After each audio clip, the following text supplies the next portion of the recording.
Esta es la clase del 27 de febrero, clase doctoral, en donde discutimos, tratamos dos libros muy importantes con sus temas y al mismo tiempo yo agrego uno más que no fue asignado, pero lo creo importante, quizás tendría usted que agregarlo a su biblioteca. El primer libro trata con José Miguel Bonino, Rostros del Protestantismo Latinoamericano, y el segundo de René Padilla, Misión Integral, Ensayo sobre el Reino de Dios y la Iglesia. Cuando vamos al libro de Bonino, Rostros del Protestantismo, el teólogo argentino analiza la identidad y diversidad del protestantismo en América Latina.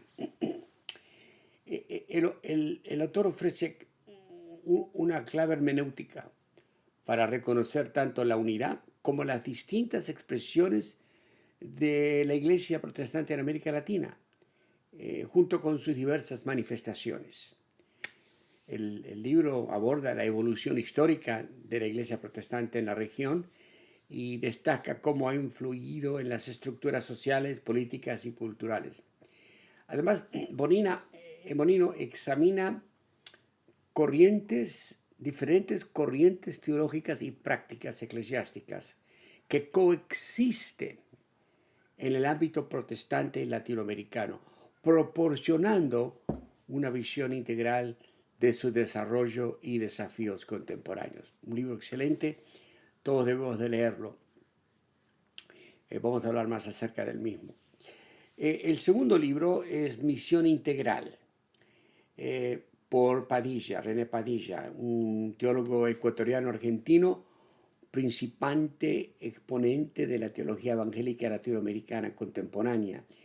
En este libro, Padilla presenta una serie de ensayos que profundizan el concepto de misión integral, enfatizando la inseparable relación, para él, entre la proclamación del Evangelio de Jesucristo y la responsabilidad socioeconómica y política de los cristianos, tanto a nivel personal como comunitario. Y ahora nos damos cuenta por dónde va a ir René, pero hay que escucharlo, hay que escucharlo. Hay que leerlo, hay que dominar estos conceptos. La obra destaca la importancia de una práctica misionera que no haga distinciones artificiales entre evangelización y lo que él llama acción social, proponiendo una visión holística del reino de Dios y el papel de la iglesia en su implementación. Aquí vamos a meternos en un laberinto, pero hay que seguir su laberinto y espero salir bien. Pero hay que entrarlo, hay que penetrar. A mi opinión es como un callejón sin salida, pero le encontramos la salida por la perspectiva que nosotros tenemos de lo que significa el reino de Dios y la transformación individual del creyente. Bueno, la segunda edición en castellano, revisada y ampliada en el 2013, incluye un ensayo adicional sobre la historia y desarrollo del concepto de misión integral, desde sus inicios en la Comunidad Internacional de Estudios Evangélicos y la Fraternidad Teológica Latinoamericana, hasta su expresión global a través de los movimientos como Lausana y Red Miqueas. Ambas obras de Bonino y Padilla son fundamentales para comprender la evolución y los desafíos de la Iglesia protestante y la misión de la Iglesia en el contexto latinoamericano contemporáneo. ¿Okay? Estamos regresando quizás a nuestra patria. En la manera en que yo logro aplicar la obra de Bonino y Padilla para nosotros como hispanos en Estados Unidos, la Iglesia hispana en Estados Unidos, yo creo que ambos nos dan algunas herramientas para analizar y responder a desafíos que enfrentamos como iglesia.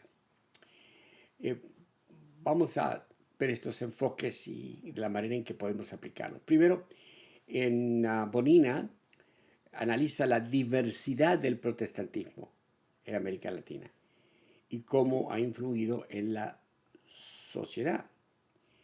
Y yo creo que esas son ideas que pueden ayudar a la iglesia hispana en Estados Unidos a por lo menos tres cosas. Primero, yo diría comprender la identidad en un contexto pluralista.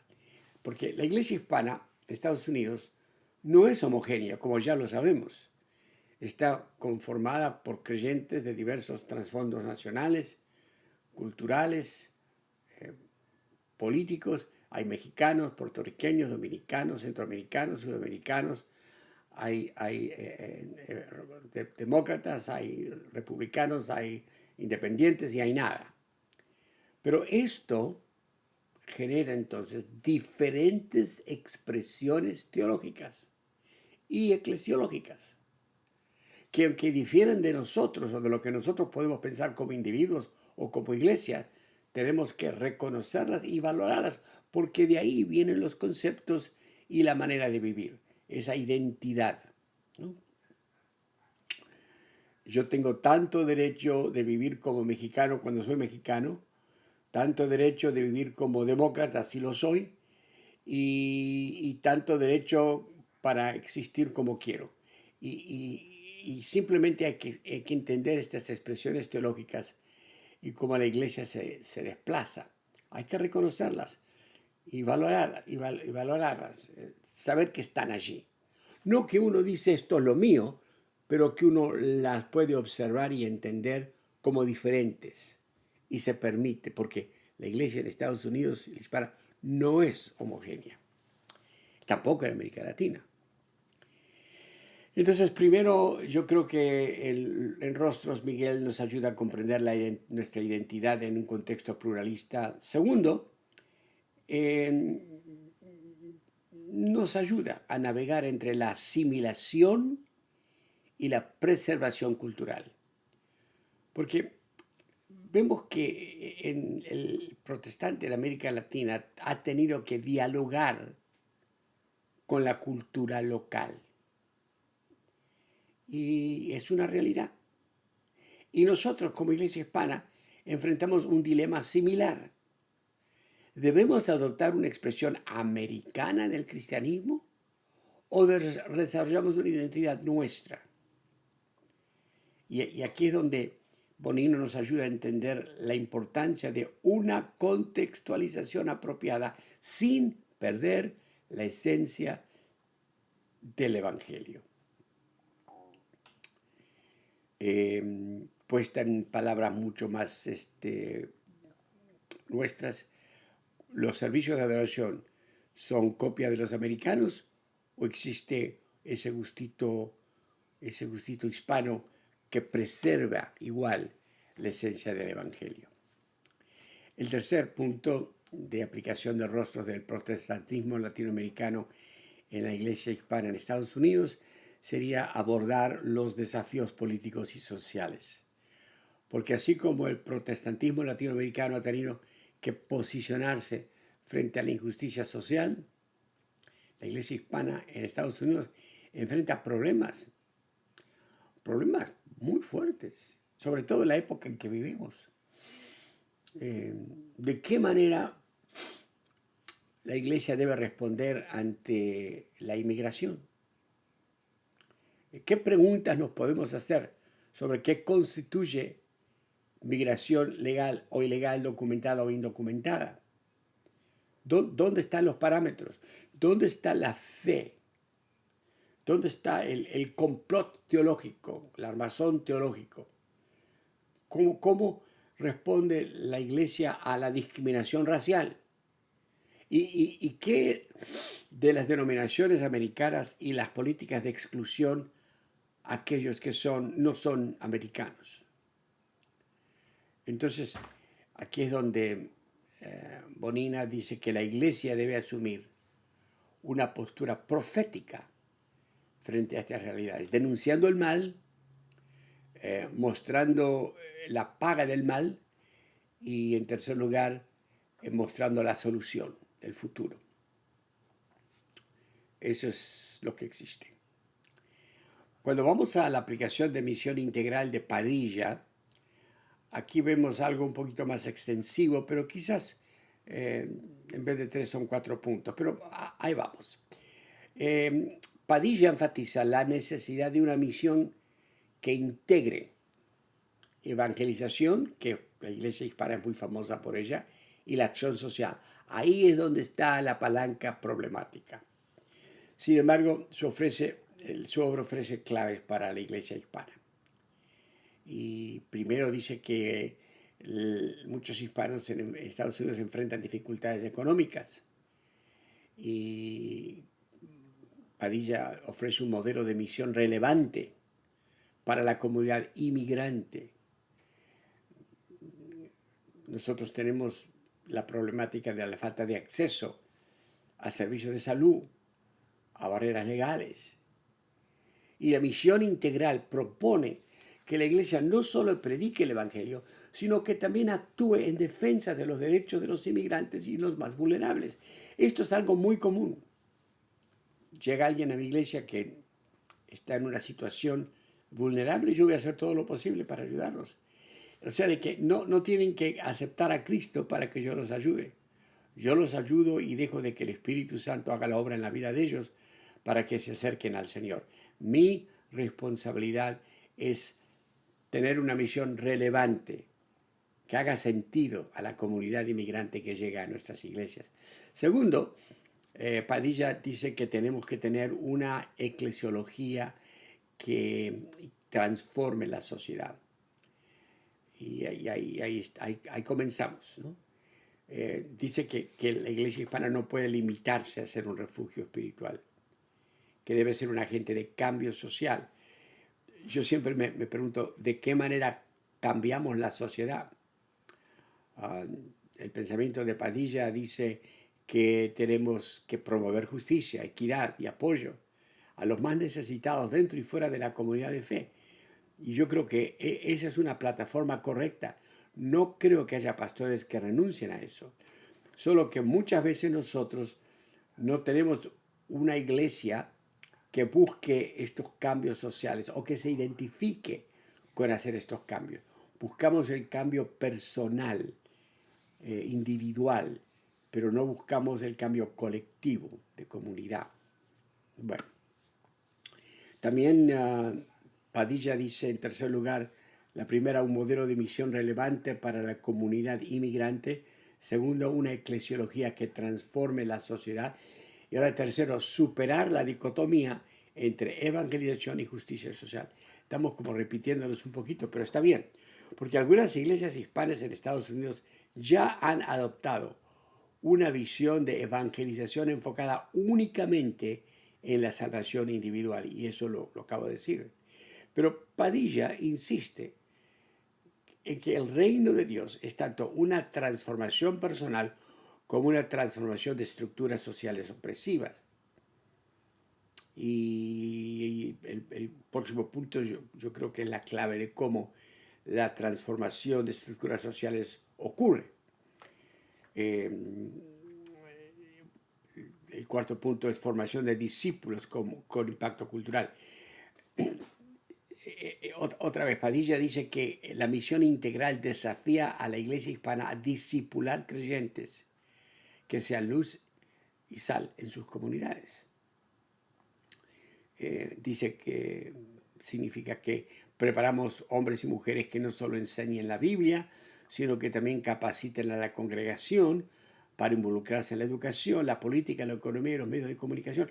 Mi observación es de que cuando hacemos discípulos, cristianos que sean discípulos de Jesús, ese impacto que ellos tienen en sus sitios de trabajo cambia la sociedad. Yo creo que esa es la manera en que ocurren los cambios impactando la cultura. Cuando hacemos una conclusión de modelos de iglesia hispana con impacto, notamos tres cosas muy importantes. Tanto Miguel como Padilla nos llevan al siguiente modelo. Una iglesia hispana que primero reconoce su diversidad y dialoga con su entorno. Muy importante. Reconoce su diversidad. Yo no soy el único, que hay otros y los reconozco. Y tengo un diálogo. con mi entorno. Segundo, una iglesia hispana que integra fe y justicia social en su misión.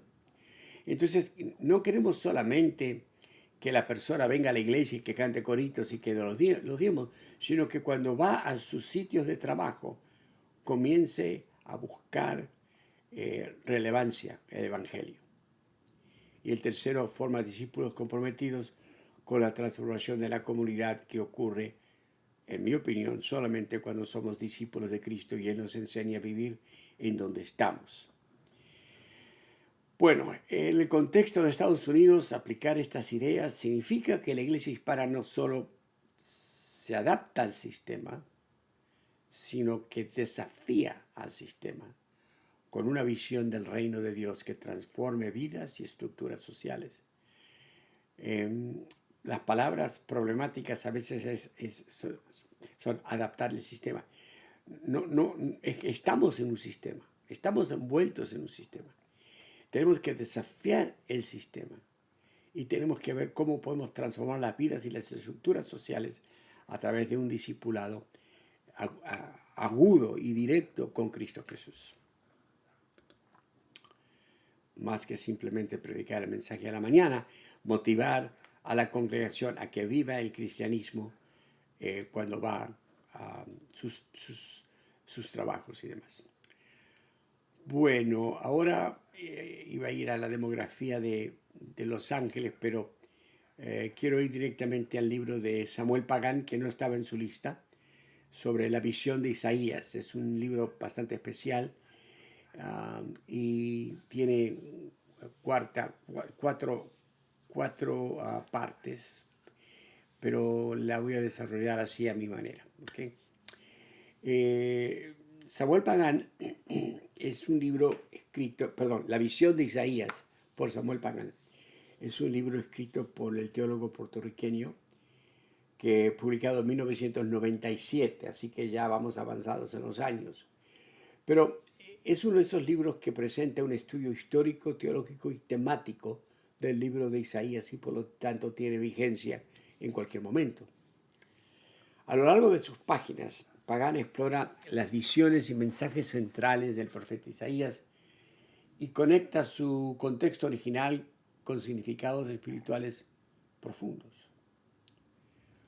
El libro lo organizó en diferentes maneras y cada parte enfoca un aspecto clave de la profecía de Isaías.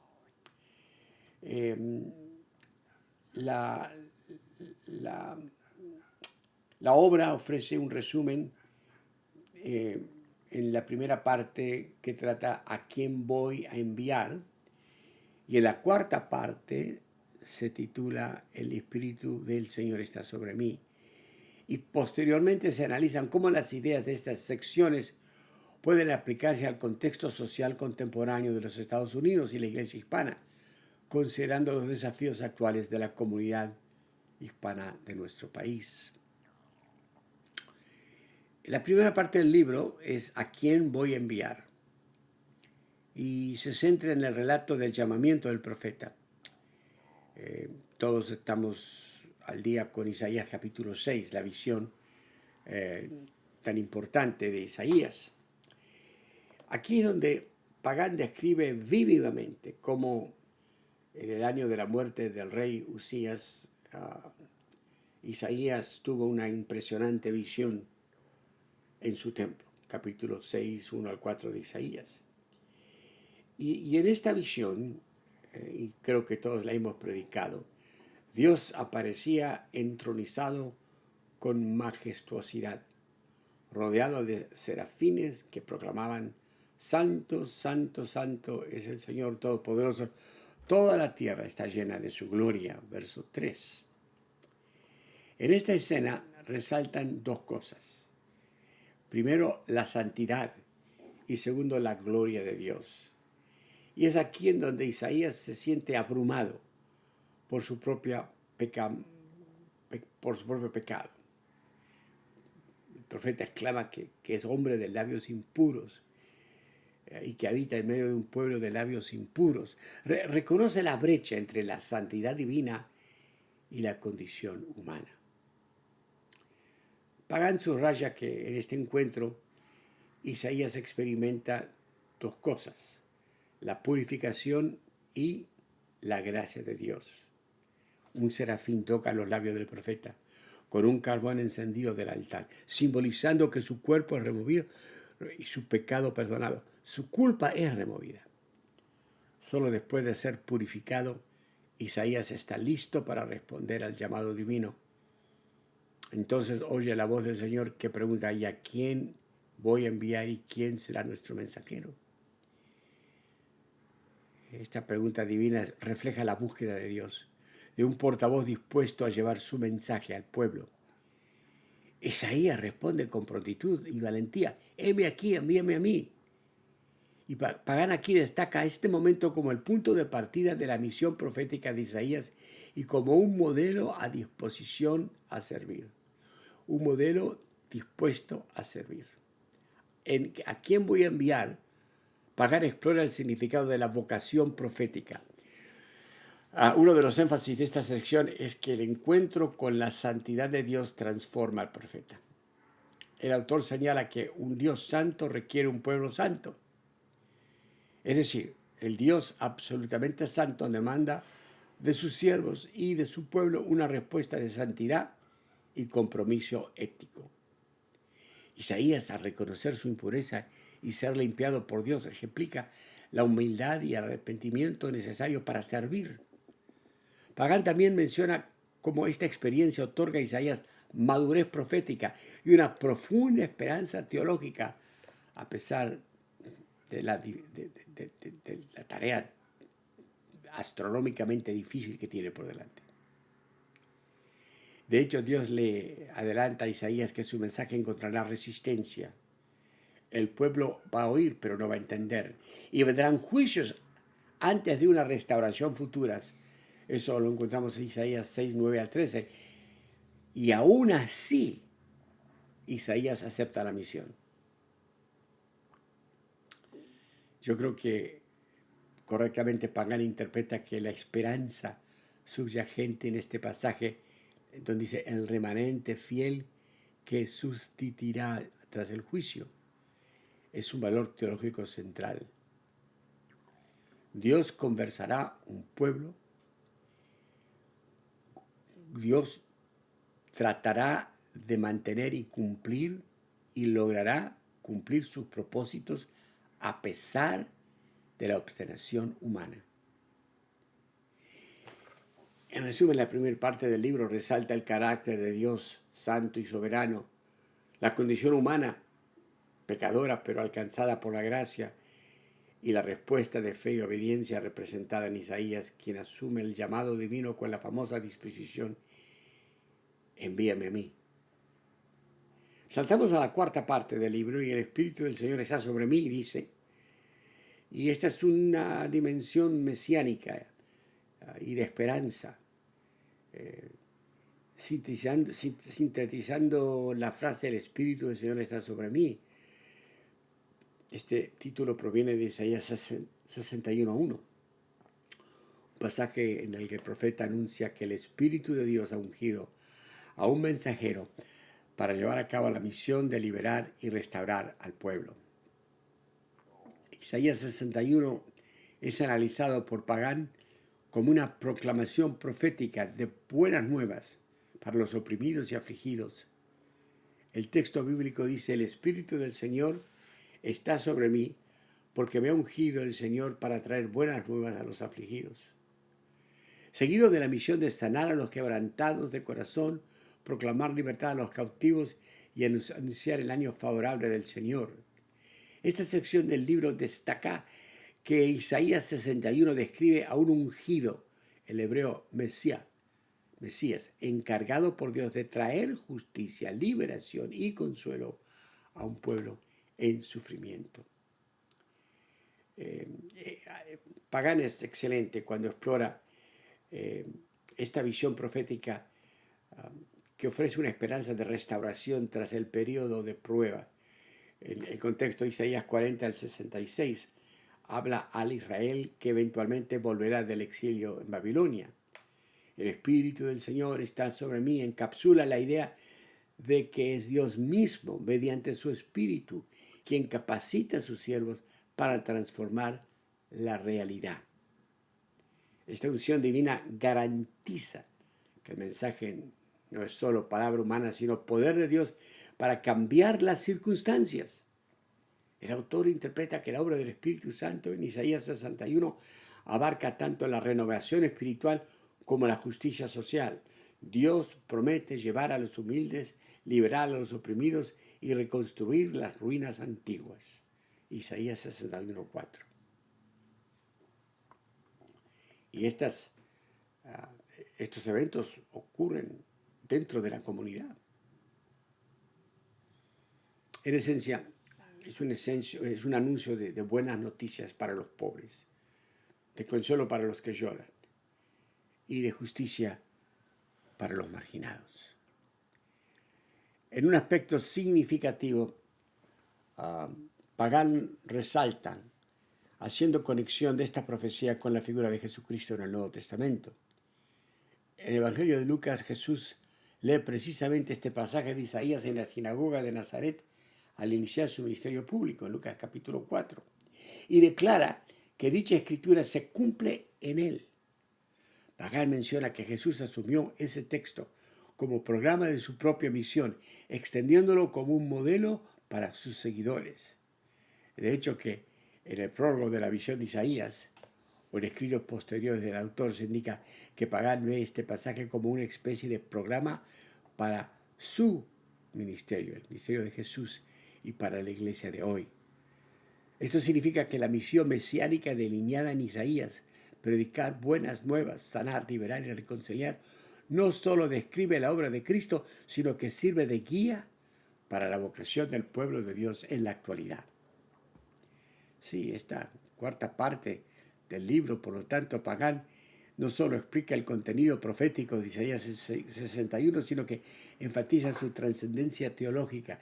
Es la culminación de la esperanza de Isaías en la llegada de la salvación de Dios y un llamado a participar en esa obra redentora.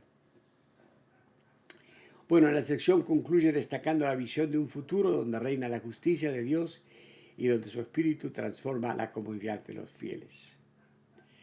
Todo esto hay que aplicarlo a nuestro contexto. Y yo creo que cuando uno explora este mensaje bíblico de Isaías, se pueden sugerir las implicaciones prácticas para los creyentes de hoy, tomando en cuenta lo que escribe Pagán, ¿verdad? El contexto contemporáneo de Estados Unidos, podemos aplicar las ideas de la visión de Isaías a la situación social actual, especialmente en lo que atañe a la comunidad hispana. La experiencia de Isaías, su llamado y su visión de esperanza ofrece lecciones relevantes frente a los desafíos que encaran los hispanos en Estados Unidos en el siglo XXI. ¿Cuáles serían los desafíos sociales?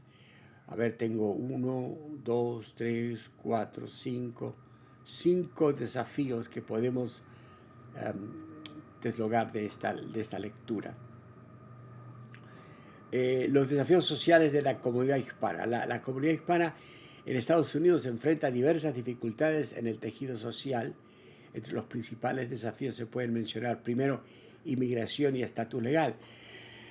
Volvemos siempre a esto, ¿verdad? Porque muchos inmigrantes latinoamericanos viven bajo la sombra de un estatus migratorio precario. La incertidumbre legal, el riesgo de deportación y la separación familiar crean un ambiente de miedo y vulnerabilidad. Tan correcto, tan correcto. Segundo, discriminación y prejuicio. Aún persisten casos de racismo, de estereotipos negativos, marginación hacia los latinos. Eso ocurre. Y esto ocurre en los ámbitos laborales, en los ámbitos educativos, comunitarios. Y genera, otra vez vuelvo a esta palabra importante, sentimientos de exclusión de un costado. Lo que dicen ahora, te cancelan. También está la desigualdad socioeconómica. Una proporción significativa de hispanos lidia con pobreza, empleos de bajos salarios, falta de acceso a servicios de salud y educación de calidad. Son desigualdades estructurales que limitan el progreso de la comunidad. ¿Y qué del choque cultural e identidad? Las familias hispanas a menudo navegan la dualidad de mantener su herencia cultural y a la vez adaptarse a la sociedad estadounidense. Y las nuevas generaciones pueden sufrir crisis de identidad, opresión por asimilarse completamente, mientras que los inmigrantes recientes enfrenten barreras de idioma y adaptación. Esto ya lo he dicho antes y lo he escrito bastante en el diario de un inmigrante. Y quizás el último punto, vamos a ver el primero, inmigración y estatus legal; segundo, discriminación y prejuicio; tercero, desigualdades socioeconómicas; cuarto, choque cultural de identidad; y ahora el último es desesperanza y vulnerabilidad. Es el producto de esos factores. No pocos experimentan desesperanza, estrés o sentimiento de impotencia ante sistemas que parecen injustos u opresivos. Y esto ocurre no solo con la cultura americana versus hispano, sino que esto muchas veces ocurre entre hispano versus hispano. Bueno, frente a este panorama, el mensaje de Isaías, estudiado por Pagán, cobra relevancia. Así como Isaías vivió en tiempos de crisis, la incertidumbre política tras la muerte del rey Usías, la amenaza de imperios invasores, la corrupción interna de Judá, el futuro exilio, también la comunidad hispana enfrenta sus propias crisis contemporáneas. Pero Isaías escribió y recibió una visión de Dios soberano y santo, que seguía reinando a pesar de las circunstancias, y fue enviado a dar un mensaje de juicio y también de esperanza a su pueblo. De igual modo, los hispanos creyentes pueden encontrar ánimo en saber que Dios sigue siendo Señor de la historia y no es indiferente a la injusticia. La santidad y justicia de Dios, tan enfatizados en Isaías, motivan a confrontar el pecado y la injusticia actual. Por ejemplo, alzar la voz contra la discriminación, la explotación laboral, las políticas institucionales injustas.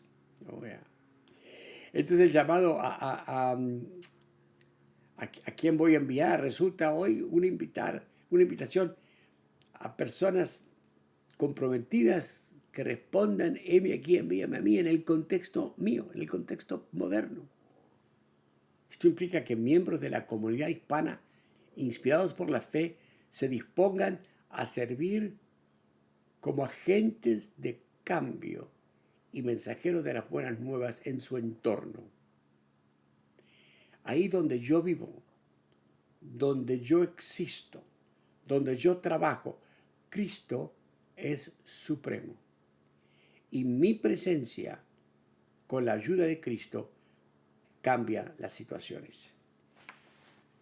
Esto pues, también puede significar que lideramos con iniciativas de apoyo a inmigrantes, a defender los derechos de los marginados, participar en la vida cívica para abogar por reformas justas, o simplemente ser portadores de esperanza y de compasión en sus vecindarios. Es en donde estamos. Hacemos el cambio en donde estamos. El vivir como Cristo quiere que vivamos produce cambio significativo cuando compartimos esa verdad con otros. No hay nada más importante que esculpir la paz en el corazón de aquellos que están atribulados. Y así como Isaías asumió una misión muy difícil, predicar aunque muchos no escuchen, usted y yo como hispanos tenemos que enfrentar el reto de preservar y perseverar, buscar justicia y bienestar común, incluso cuando el progreso es lento y cuando muchas veces nos encontramos con resistencia. Am, la idea del remanente fiel en Isaías también, esa pequeña porción que permanecería para reconstruir después de la calamidad, puede animar a la comunidad a perseverar, sabiendo que sus esfuerzos no son en vano y que las futuras generaciones recogerán los frutos.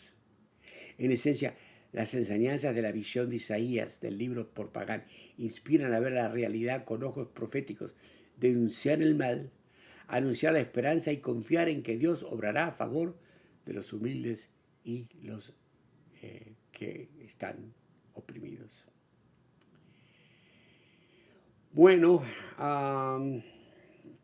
quizás un par de cosas más sobre este libro. Es largo, tendrían que leerlo. Bueno, digo un punto más y ya terminamos. Que cuando la iglesia hispana, conformada por congregaciones cristianas de mayoría latinoamericanas en Estados Unidos, tiene un papel fundamental que jugar a la luz de las ideas de Pagán sobre Isaías. Quizás como iglesia debemos de desarrollar lo que llamaríamos una vocación profética. Así como Isaías fue llamado a ser portavoz de Dios, la iglesia hispana puede verse llamada a ser voz profética en medio de la sociedad. Esto significa que la iglesia no solo debe predicar verdades espirituales dentro de sus templos, sino que también hablar con valentía sobre la justicia, la moral y la compasión en la esfera pública. O sea que tenemos que llevar nuestro evangelio el día lunes, martes, miércoles, jueves, viernes, sábado. El domingo vamos a la iglesia a celebrar, pero los otros días de la semana llevamos nuestras verdades espirituales. Y tenemos que ser inspirados por a quién voy a enviar. Nosotros respondemos al llamado de Dios para confrontar el pecado social, ahí en donde trabajo, donde vivo, y anunciar el mensaje de salvación y arrepentimiento. Aquí cabe la honestidad y valentía de Isaías al transmitir el mensaje de Dios, incluso sabiendo que sería impopular. Es un modelo para la iglesia, ¿saben? El abordar temas difíciles, pero necesarios en la comunidad. Ya lo dijimos, santificación y testimonio es algo que Pagán enfatiza. La misión impulsada por el Espíritu Santo tiene que estar allí, y las buenas nuevas a los pobres y necesitados es enviado. Y termino con la esperanza y consuelo escatológico, porque la visión de Isaías culmina en una nota de esperanza, la promesa de que Dios restaurará a su pueblo y establecerá su justicia plena. A veces nos desanimamos, pero la iglesia debe ser portadora de la esperanza. El mensaje de la visión de Isaías de Pagán recordaría a las congregaciones hispanas que Dios tiene la última palabra y que Él promete un futuro mejor. No es un futuro mejor que se limita a nuestro tiempo aquí en la tierra, sino que en la eternidad Dios está allí haciendo justicia. Y esto nos debe de alentar a preservar y perseverar en la fe y no rendirse ante la adversidad presente. Las iglesias pueden y deben proclamar una esperanza consolando a quienes están afligidos y afirmando, así como Israel volvió del exilio, Dios también hará camino para los que confían en Él. La escatología de Isaías, su visión de un reino de paz donde no habrá más llanto ni clamor, puede inspirar a la comunidad, a la iglesia, a nosotros, a no perder perspectiva. Somos peregrinos en esta tierra. Estamos pasando. Somos llamados a trabajar por el bien aquí y ahora, pero con la mirada puesta en la redención final que Dios va a traer. Yo cuando leo a Pagán, veo la iglesia hispana en Estados Unidos reflejada en Isaías y su mensaje, porque tiene el desafío de ser una comunidad profética, santa, compasiva y esperanzada. Y cuando aplicamos los principios de Pagán, nos damos cuenta que Dios está en control. Entonces, terminando ya la conclusión, porque ya se acaba, la visión de Isaías de Samuel Pagán es una obra que combina erudición bíblica con relevancia práctica. En la primera parte aprendemos sobre el encuentro transformador de Isaías con Dios y su respuesta valiente al llamado divino. Y en la cuarta parte vislumbramos la promesa del Espíritu, capacitándonos para llevar buenas nuevas y justicia a los oprimidos. Son ideas poderosísimas que no quedan en el antiguo pasado, sino que dialogan con nuestro presente. Aplicadas al contexto de la comunidad hispana en Estados Unidos, inspiran tanto a individuos como a iglesias a asumir un rol activo y esperanzador, igual que Isaías en su tiempo. Hoy Dios busca y sigue buscando a quien puede enviar, personas dispuestas a decir envíame a mí, y sigue derramando su espíritu para ungir a su pueblo en la misión de sanar a un mundo herido. La iglesia hispana, al abrazar esta visión profética, puede ser sal y luz en la sociedad, denunciando la injusticia, consolando al afligido y anunciando con sus palabras acciones que hay esperanza y salvación en el Señor. Como concluye Pagán, el legado de Isaías es tanto un desafío como un aliento para la iglesia de hoy, invitándonos a vivir a la altura de esa visión de Dios y de su reino. Queridos estudiantes, la literatura que abraza conceptos latinoamericanos tiene conceptos aplicables a nuestro mundo aquí en Estados Unidos. Sepamos leer y sepamos apreciar. Bueno, la próxima vez que nos reunimos estaremos haciéndolo caminando las calles de Los Ángeles. Dios los bendiga y nos vemos con la ayuda del Señor prontamente.